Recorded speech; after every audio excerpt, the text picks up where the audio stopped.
Okay, we'll go ahead and get started, everyone. Thank you for joining us.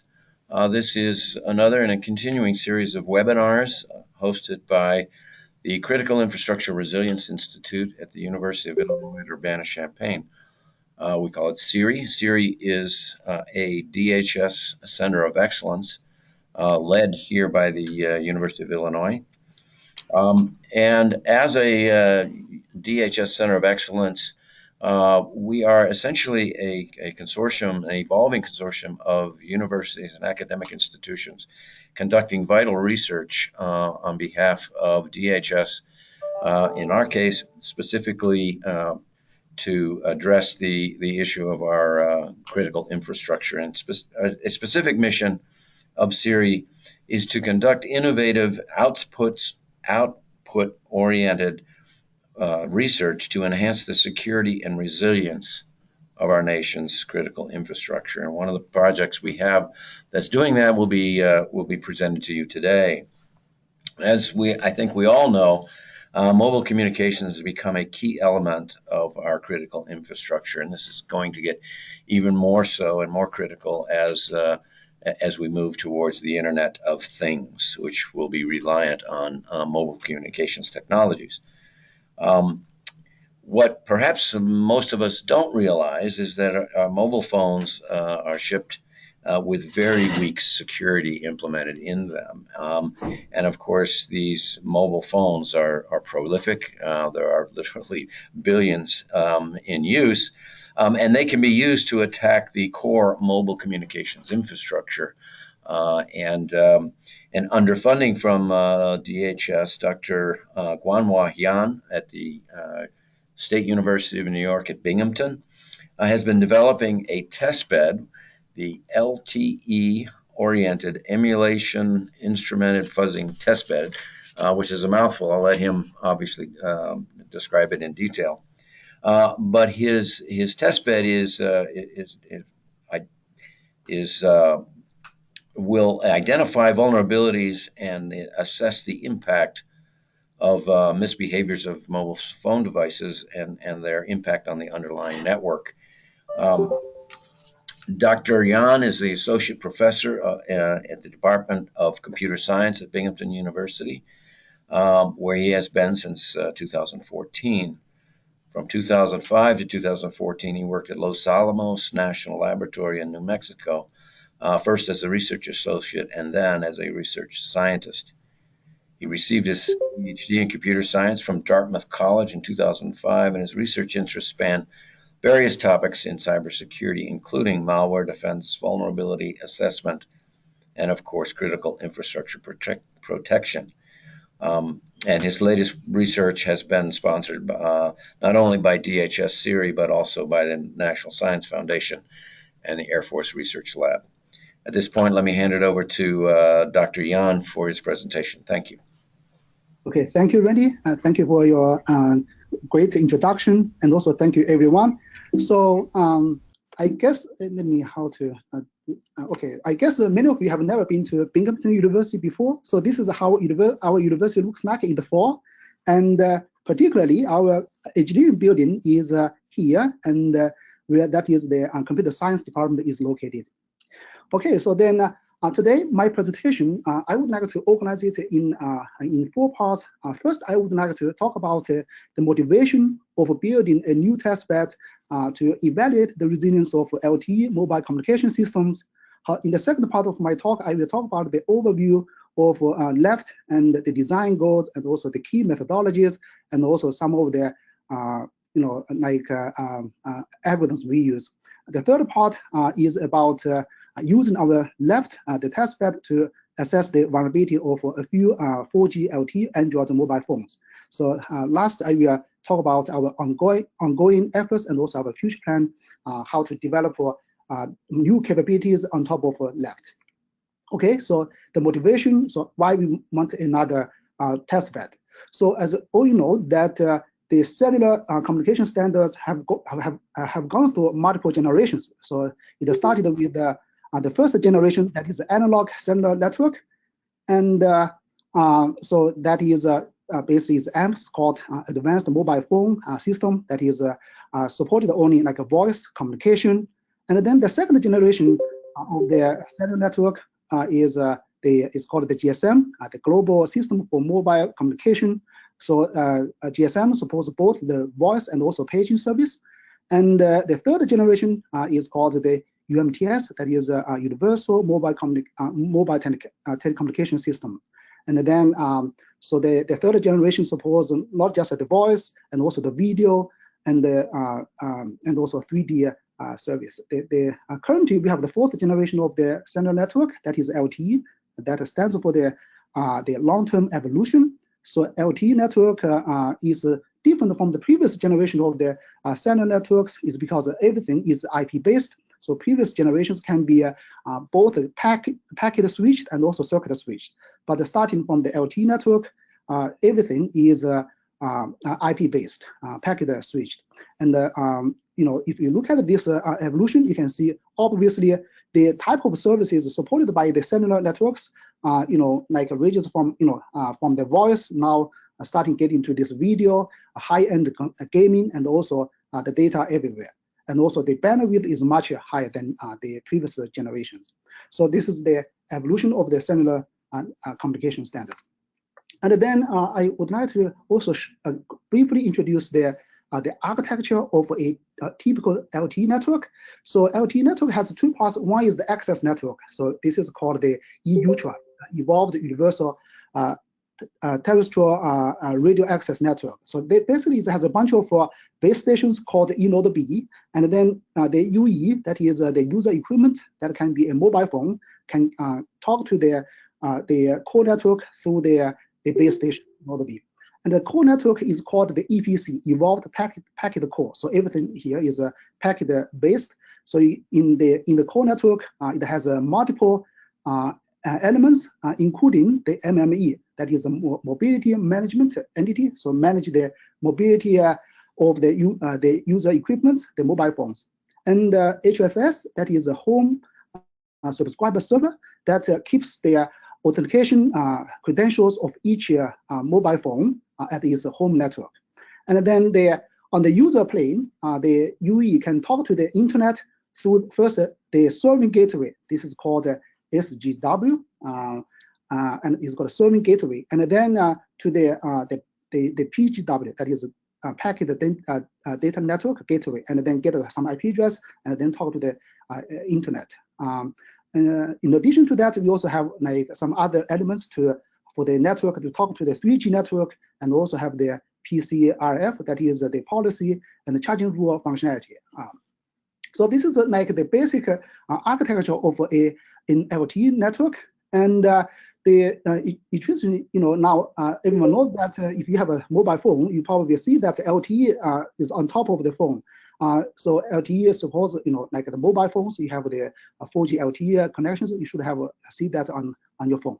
And not just the mobile phones, you also see, for example, some people can use LTE USB dongles to connect a laptop to the LTE network.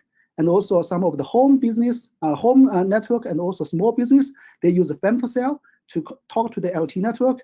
And increasingly, we see a lot of IoT devices, Internet of Things devices, that they would have the cellular network connectivity to have this always-on feature of the cellular networks. And also some of the vehicles, they also have this the data connections, so they have also can have this LTE connections. So this is actually a picture shows the growing trend of the number of mobile phones, LTE mobile phones worldwide in terms of millions. So you can see that in this year, 2018, so we expect to see like close to 1 billion mobile phones in using 4G LTE network. And at the bottom, that's a picture that shows the number of cellular IoT devices that will be shipped in the near future. So you can see that the blue boxes here show the number of LTE IoT devices. You can see that in 2020, we expect to see 136 million LTE IoT devices that will be shipped in that year. So you can see that, I mean, there are a lot of more mobile devices, mobile phones will connect to the LTE network. A lot of IoT devices will connect to the LTE network. So the question here now is that, so how secure? So because of those mobile devices, sometimes they are not shipped with the best security mechanisms. So then DHS, Department of Homeland Security, has developed a white paper on mobile device security in 2017. So in that white paper, clearly DHS has mentioned that many communication paths remain unprotected and also leave the overall ecosystem vulnerable to attacks. So significant research remains to be done in this area, as well as hardening the new fifth generation network protocols. So recently, just this RSA conference, so from DHS, Mr. Douglas Morgan, so he has this has the Department of Homeland Security's Science and Technology Division. So he also mentioned that most of the mobile apps are not vetted. So if you see those mobile phones that are infected by, for example, like malicious apps, they may cause a lot of consequences to the core network. So they could be huge risks from the large volume for mobile devices if they are not very protected well. And from the IoT device, IoT security perspective, DHS also treated as a key priority. It developed a strategic principles for securing the IoT Internet of Things in 2016. And many of you have known the story of Mirai botnet. So that was in 2016, Mirai botnet. So it was used to continuously scan for the vulnerable IoT devices on the internet and use those vulnerable IoT devices as bots to attack some of the information infrastructure on the internet, such as the ISPs and also the domain name servers, and cause some of the disruption of service of some like high-profile websites. And very recently, just this year, like in April 2018, this month, and there's a variant of Mirai botnet, and has been observed to target the financial sector. It means that Mirai botnet has been there for 2 years now, still continuing to attack some of the key infrastructure. So that means that there's a IoT security is a very, very urgent problem. Okay, so then now why we want to study the resilience of LTE communication systems, because we have so many mobile devices and also IoT devices whose security are not vetted. So we are not sure whether how secure they are. So then it can be, the resilience of LTE communication system can, it is very important.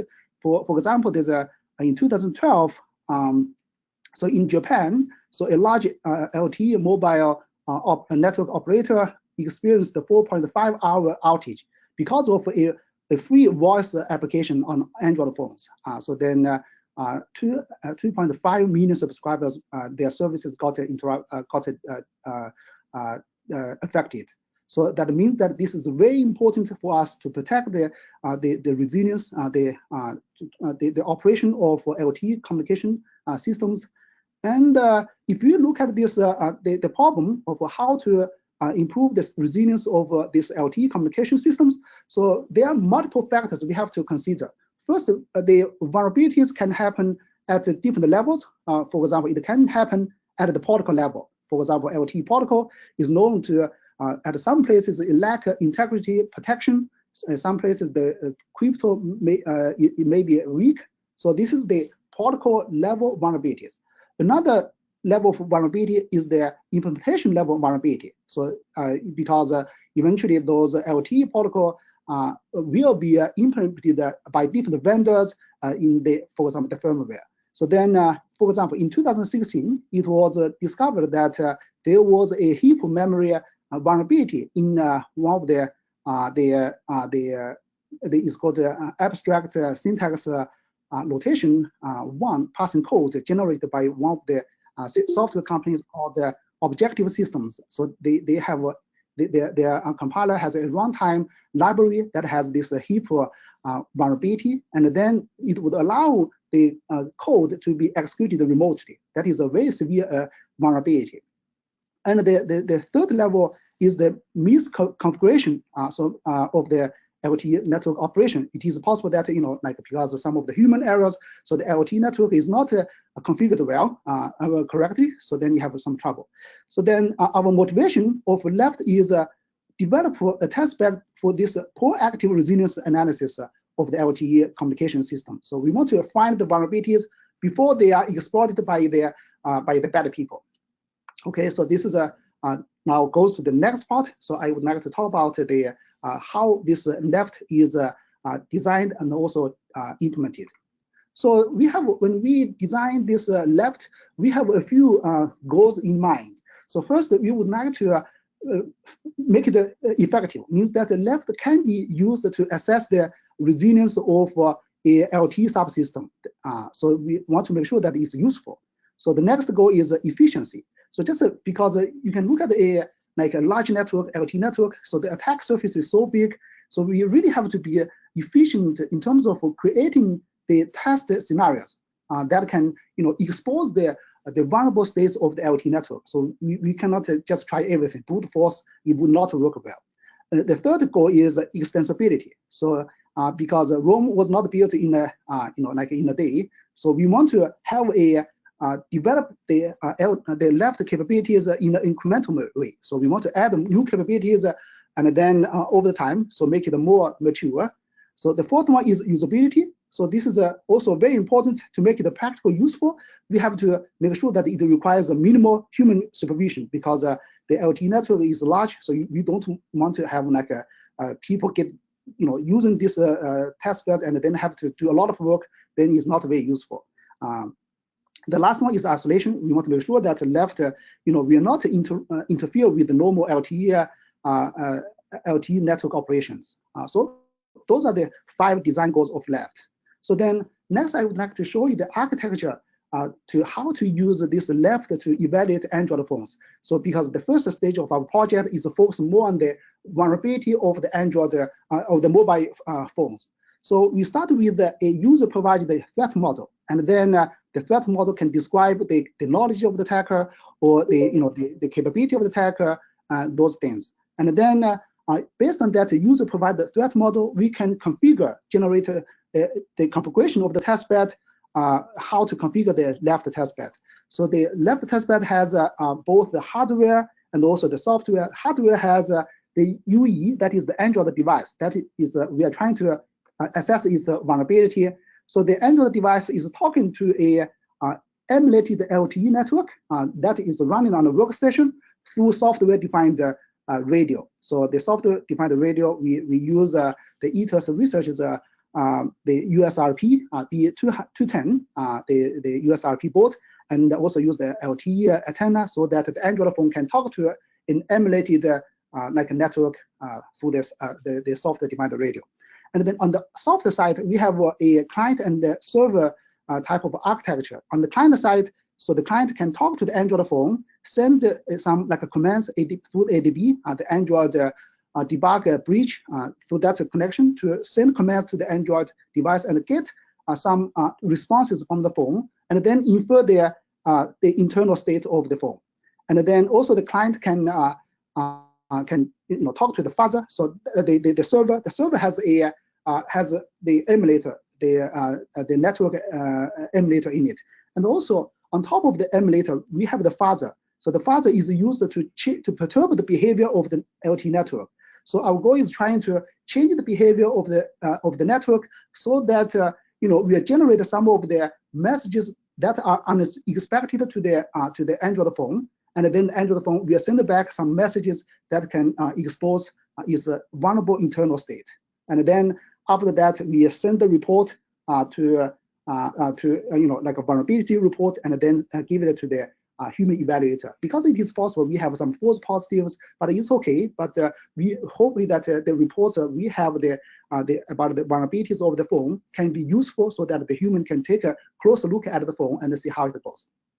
So this is the workflow of LTE when it is used to evaluate a Android mobile phone. And so our key methodology here is using fuzzing. So this is a proactive approach to study the resilience of the LTE subsystems. So fuzzing test has been extremely useful to assess the software security because it's very easy to use, very convenient to use, and also it can be automated. So in left, so we use fuzzing to change the behavior of some of the LTE network elements and see whether it will cause trouble to the other elements. So this is our philosophy. We use fuzzing in left for this proactive resilience analysis. So we also in left we adopted 3 novel fuzzing methodologies. So one is we call it emulation-instrumented black box fuzzing. The second one is a threat model aware fuzzing. The third one is reinforcement learning guided fuzzing. So we talk about those 3 methodologies one by one. So emulation-instrumented black box fuzzing, because we don't want to be intrusive. We just want to, when we have a phone and test a phone, we just we don't want to do anything change to changes to the phone, and then we just want to put the phone in a immersive emulation environment, and then use the emulator to test whether the phone has vulnerabilities. So the emulator we use in left is the open air interface. So we did a lot of research to compare the open source LTE network emulators, and eventually we found that open air interface has the most comprehensive features because it can emulate UE and also the base stations and also those key elements in the core network. So then, because we want to, in the future, we want to extend the capabilities of left to fuzz against different components of an LTE network, so that those features would be very useful in the long run. And unfortunately, the code base of open air interface is very complex, and some of the documentation is outdated.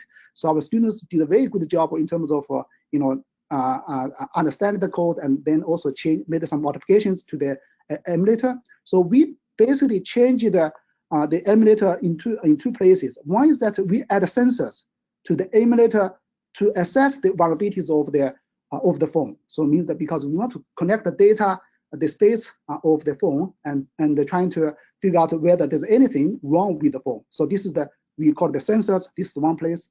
The second place is we want to instrument the emulator with so that we can perturb the behavior of the network protocol. Just to give you an example here, show this is one of the important protocols in LTE core network. That is EMM. It stands for the EPS Mobility Management. So it basically deals with the mobility management of the UE of the mobile phones. So you can look at the emulation code. It basically is like give me receive a new message based on its type. I will do this, do this. So here is either attach request, detach request, or tracking area update request. So based on the type of the message, we will process the message accordingly. So then if we want to perturb the behavior of the network protocol, so what we can do is that, okay, if I see this message, the type is attach request, I can process it as detach request or tracking area update request. So then we change how the behavior of the protocol. So we are not trying to follow the standard protocol specification to process each message. So we do it in a different way. So we can perturb the behavior of the protocol. Okay, and you may think, okay, so if this kind of a change may crash the emulator process, because if you receive this specific message of type, for example, attach request, and then the emulator probably will expect that the data structure should behave like that way. But if you now change it to a different type, then you may crash the emulator because some of the internal states are not consistent anymore. So we actually spent a lot of efforts just trying to minimize the effects of emulator crashes. Later I will show you some of the results. Okay, so this is the first methodology. The second methodology is we call the threat model aware fuzzing. So this is important because for a like a large LTE network, so there could be many vulnerabilities. So because the attack surface is so large. So then what we want to do is we want to focus on those exploitable vulnerabilities under realistic threat models. So then because we want to make sure that our resources will be spent on solving those critical problems first. So then what is a threat model? So threat model can include the knowledge of the attacker. So whether the attacker knows the victim UE's like a authentication credential, such as the key stored on his SIM card, or that's the knowledge, and also the security goal. So security goal means that whether the attacker is interested in compromising the confidentiality, integrity, or availability. So this is the security goal, and also specify the protocol, which protocol the attacker is interested in, and also the action. So what the attacker can do, whether it perturb the behavior of the protocol or can change it, just random mutate the bits in a message like a field. So then we find that one size does not fit all. So basically, left it tries to find an optimal fuzzing strategy for each user's specified threat model. So the third methodology we try is we call the reinforcement learning guided fuzzing, because we use this the reinforcement learning can balance the efforts in exploration and also exploitation. So this is like the framework of reinforcement learning. So you have an agent. So the agent, can observe what is the state, the current state, and take an action A, and then that action will change, make some change to the environment. So then the environment will, because of that change, the state will go to a different state. That's ST+1, and it is possible, there's a reward is given to the agent because of that action taken. So in that reinforcement learning framework, so the agent here is the fuzzer. So the fuzzer will decide how to change the behavior of the network protocol. So this is the agent. The state is the type of message received. So for example, like this attach request. So that's the type of message received. And the action here is how to process that message type, whether you want to follow the standard protocol or do something else. So the reward here basically tells we need to pass the response of the UE and decide whether there's any vulnerability. So here, vulnerability can be confidentiality. So for example, like some of the user-sensitive data can be leaked, that is confidentiality, or it can be availability. So we will test whether the UE can still connect to the internet through a benign LTE network after the attack. So this is because the attacker tries to compromise the availability of the network connectivity to the UE. So this is like the framework of reinforcement learning. And then we have this issue, it's called the delayed reward issue. So for example, in this case, for the confidentiality, so when, for example, the UE sends a message 1 to the malicious node B, and the node B, that is the base station, will do some fuzzing, and then send back a message 2, and then the UE receives the message 2 and send back a message 3, and then at that time, the agent will pass the message 3 and see if there's any like sensitive data that is leaked. So that means that there is a starting the time the message 1 is received by the node B until the third message is received. There's a round trip delay for the agent to connect the reward, because the reward here means that there's a confidentiality like a compromise. So this is a confidentiality, and also for the availability, that's even more challenging, because in this case, the UE, the phone, will talk to the base station, the malicious base station for a while, and then after a while, the agent will send a command to the UE, the mobile phone, asking it to do a ping test to a remote server. And then if the UE is not able to ping to the server through the benign base station, then you know that there's the network availability is compromised. So then the test UE will send a report to the malicious node B, that is the agent is located. So you can see that there's a delay here, is a lot of delay here, is because you have to wait until everything is done, and then the UE is has done is pin test to connect the reward whether the network, the benign network, is still can be connected by the test UE. Okay, so this is availability. This is the delayed reward issue for availability. Another issue is that is called the credit assignment issue, because look at there are many actions taken by the node B, because you perturb the behavior of the network, and then eventually you get a, for example, a reward because you find that the UE cannot connect to the benign network anymore. So then which action is responsible for that consequence?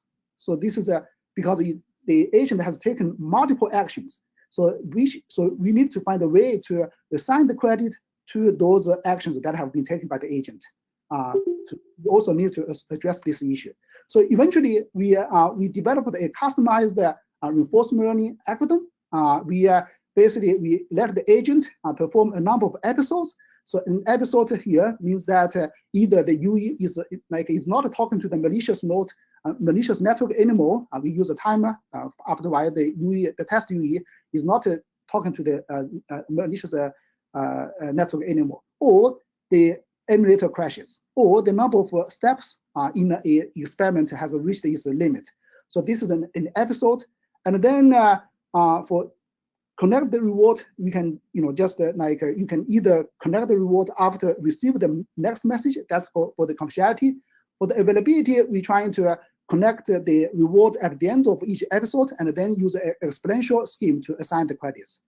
So last, we use the standard Q-learning algorithm to update the Q tables. So the Q tables are used in reinforcement learning to evaluate how useful it is for the agent to take a certain action at a specific state. So we use the Q-learning algorithm, and then we also have this on-go learning and also off-go learning, because the user may be interested in for example, confidentiality for the phone, but we can still use the same set of experiments to evaluate the availability. So we designed our own customized reinforcement learning algorithm. So eventually we implement the left, that is the hardware in our lab. So we have a few laptops and also workstations to emulate the core network and also the base stations. So in the middle, we have this the USRP B210 that is used for the software-defined radio communication between the test UE and also the emulated LTE network. So the Faraday cage is used to prevent interference with the normal LTE network operation. So the software, we have a client has 280 lines of Python code. The fuzzing algorithm is implemented with 350 lines of C code that is integrated into the open air interface LTE network emulator. So another important issue is that we have seen this, the emulator will crash very often because the inconsistent process state. So what we did is that we took two approaches. One is called the systematic approach. So here we're trying to let the left cache those Linux signals, so that if those signals indicate the system failures, and then if we catch those signals, and then we restart another episode automatically. So this is how we do it, address the problem systematically. We can recover from the failures automatically at the system level.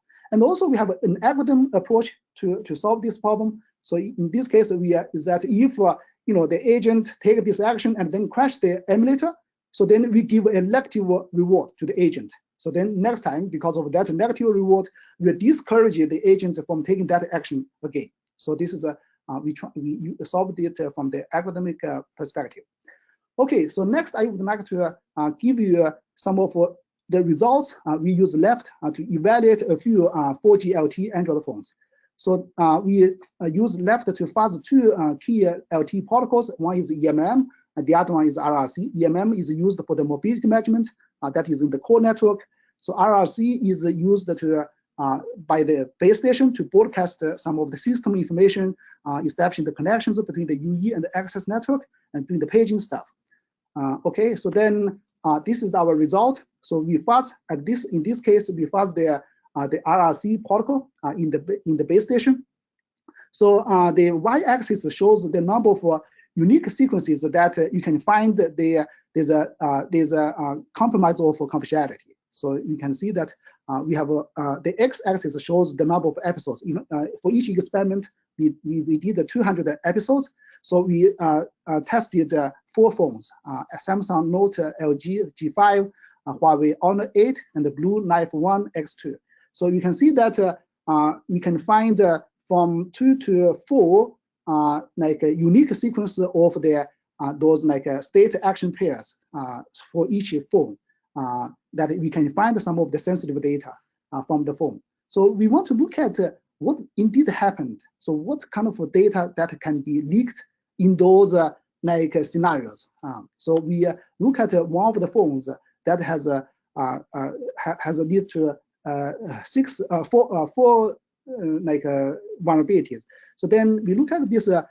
We find that first this perturbation sequence means that what the state and what the action is taken. So if you look at all those sequences, you can find that all of them can have this measurement report from the test UE. So means that so we can examine those measurement report, and then according to the standard, so the measurement report can include detailed location information of the UE, including the GPS like coordinates of the phone, and also the physical cell identities of the logged cells, and also the IDs, and also carrier frequencies of labeling cells. Those information may not, because they are not encrypted in the air. So it is possible that an adversary can just sniff the packets, the LTE packets, and then find the exact location maybe of the UE, and also some of the like some of the carrier frequencies of the labeling cells. Those information. So this is the leakage of a measurement report. The next one is a compromise of the availability. So we fuzz the EMM protocol that is part of the MME, the mobility management entity. The same thing. So the availability here means that so I mean after the UE is talking to the malicious base station, and then after the attack, the UE wants to talk to the benign network again and see whether you can use the benign network to connect to the internet. So we did the evaluation. So we can find that for each phone, we can find probably between maybe 4 and 6 unique sequences that you can find that after those actions, then the phone cannot connect to the benign network anymore, unless it is the phone has to be rebooted, or it has the airplane mode has to be toggled. So that means that you have to involve the human to make sure so that the phone can be can use the benign network again. So then we also examine what indeed happened. We print out the perturbation sequences of in one of those phones, and then we can find that all those like sequences you can either find the TAU reject or attach request, attach reject. So those TAU reject means that it's called a tracker area update, because a phone we are roam in a different tracking area. So so that means that you have to send those like messages again. So then you can find that because of those like TAU reject and also attach reject packs, they are not integrity protected in LTE networks. So if you mean the malicious node B send back those reject packets with certain causes, so then the UE would lose the connectivity, even not just with the malicious base station, also with the benign base station. So that is that will compromise the network connectivity of the test UE, because in some cases, for example, you are waiting important call, and then if someone, some attacker can just force your phone not connecting to the network, so then this is a significant, may have a significant consequence. Okay, so then next I want to show you some of the execution performance out there. We can have this for the confidentiality. We can every episode takes about a little bit more than a minute. The same thing for availability test. So it's about 1.385 minutes per episode. So for 200 episodes, you take about 5 hours to finish all the tests. So the important part here is that once we set up the UE for testing, for fuzzing, we don't have to let a human to supervise everything. We can just, the human operators can just get away. So there's no human supervision is needed. Okay, and then the crashes, how our system prevent the emulator crashes. So look at those boxes. The upper box shows the number of crashes without using a negative reward. The bottom one shows that the result with the negative reward to discourage the agent from taking those actions. So we see that the number of crashes can be reduced about 40% for either confidentiality and also availability. That is a significant improvement, because if the emulator crashes, then basically that episode is wasted, because you don't find any interesting vulnerability from that episode. Okay, another thing is that we call this cross-device learning, because what we can do is that we use reinforcement learning. You can use the left to evaluate some of the phones, and then use the experiences from those phones to improve the fuzzing strategy for another phone. In this case, in our experiments, we use the target phone, that is the Huawei Honor 8. Before that, we use the other phones to train, to train the Q table, the experience of the agent. So eventually, what can we find that if we don't use cross-device learning, so means that we don't exploit the experiences gained from testing the other UEs, it takes more episodes for the agent to find the same number of unique perturbation sequences that lead to the vulnerabilities. So that means that the cross-device learning is useful, because you don't have to do as many experiments to find the same type of vulnerabilities. That is very nice. Okay, so next, finally, I would summarize, our ongoing efforts on our testbed, and also our future plan on how to add new capabilities to left. So actually, left, this project is kind of challenging, because we have to put, combine the knowledge from multiple fields, including system, because we have to, recover from the process crashes. We also use the AI, that is reinforcement learning, and the security, because we have to deal with this threat modeling. And the last one is the network emulation. Particularly, we have to use the open AI interface. That is not easy to understand its code. So we actually turn the challenge into capabilities. So we are through our project that we actually developed multiple capabilities on top of that. And then currently we are trying to use left as the capability to evaluate we call this, it's called the signaling overhead. Just think about you have a large number of UEs. They are infected by malware, and those malware can have coordinate attacks against the core network. So then we can use a left to study how much signaling overhead can be caused by those malware infected UEs. So this is our ongoing project. We are trying to get some results in the summer. So we have to emulate a large number of UEs in this case. So scalability is a bigger concern.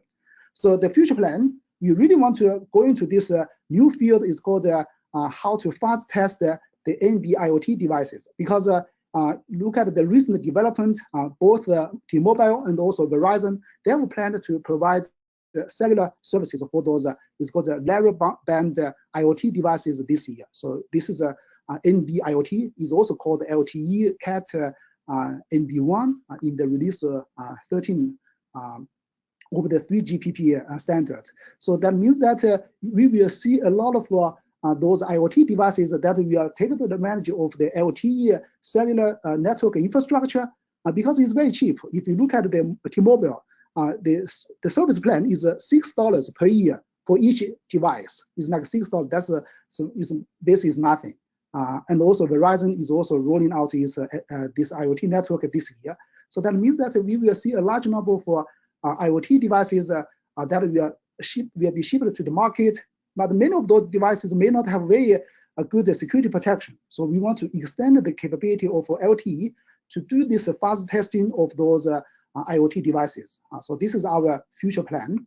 And then also the last, I want to thank the funding opportunity from DHS, CIRI, and particularly from the UIUC, Professor Domenico, Randy, Andrew, and a bunch of other guys have helped us a lot on the project. We also thank Mr. Matt Coates from DHS for his support.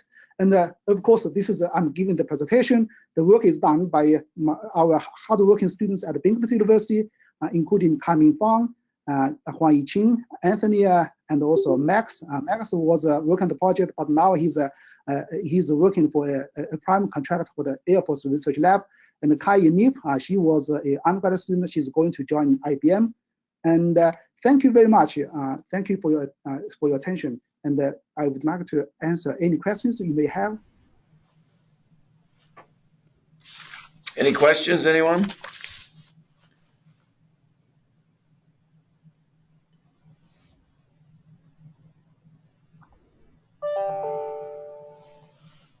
Okay. Dr. Yan, thank you very much for a very interesting presentation. Really appreciate it. Okay, thank you, Randy. Right. So everyone, the next webinar will be on June 26th. We're taking a break through the month of May. 1 p.m. Central Time, June 26th, and we will have Brian Barnes from Resilience Solutions 21, an independent company working with CIRI on some projects doing advanced visualization of data, which I think you'll find very, very interesting. Otherwise, please see the CIRI events page at our webpage for any updates to the CIRI webinar schedule. And if there's no other questions or comments, this concludes the webinar. Thank you very much for attending.